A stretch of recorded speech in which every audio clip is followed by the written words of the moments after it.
Okay, hello my darlings, it's Michaela. So, always inspired by you. There's a lovely lady who came in the other week who complained of hurting her shoulder. She's in healthcare by kind of like heaving a gurney around a corner using mostly this. And so, she kind of chided herself. But my feeling is, obviously we talked about what to do in order to prevent such things, but in general, I speak to her, I speak to all of you. It's often not what we're doing, but how we're doing it. Okay, so there's generally ways to do something in a safer way that's going to feel more comfortable. Case in point. So what we talked about was packing her shoulders. Until I'm blue in the face. I'm sure so many of you have heard this. We've probably even gone over it at still point in terms of checking in with you activating your lats or not, or how challenging that was. Anyway, so packing your shoulders, and I'll attach a video below this, is an amazing technique that basically activates your lats, which pulls your shoulder, so I'm squatting here and wobbling, pulls your shoulders onto your torso. And so what that does is it puts your shoulders in a proper and safe position, and it calls upon your lats for more of whatever the heck you're doing. Okay? Awesome, amazing. And this is something, if ever you have load, whether that's gravity while you're typing, or picking up your child far from your body, or groceries or a laundry basket, or heaving a gurney around a corner, packing your shoulders will create more power, and it'll also ensure that your shoulders are in a more proper position, okay?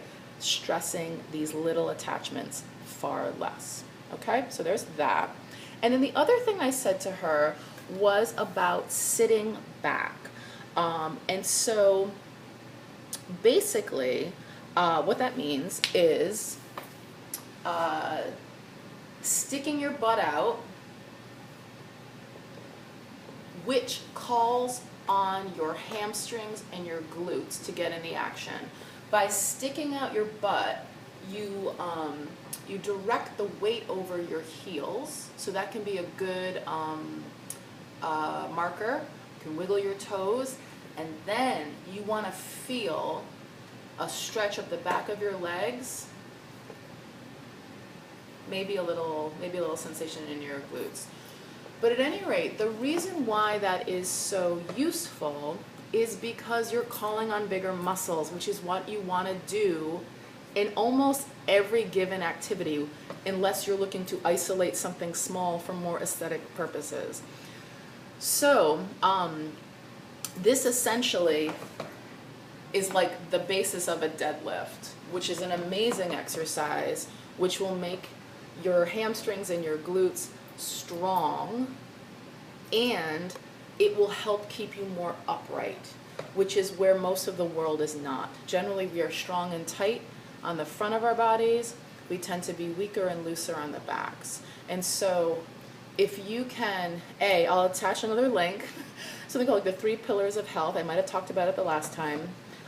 One of the pillars is exercise, and within that is strength. And so if you feel clueless at the gym, or you want to be stronger in general, there are 4 main movers that will do worlds for your body, and deadlifts are one of them, okay? So at any rate, the more strength you create on the back of your body, the more erect you're going to be, the more comfortable you're going to be, the more powerful you're going to be. Generally, muscles on the back of the body tend to be stronger, and certainly have more endurance than muscles on the front, my experience.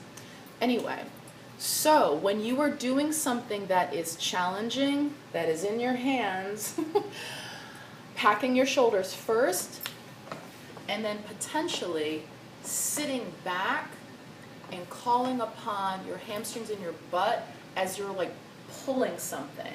And so basically, you create a lever, which is so freaking powerful. Basically, this is the basis of kettlebells, really.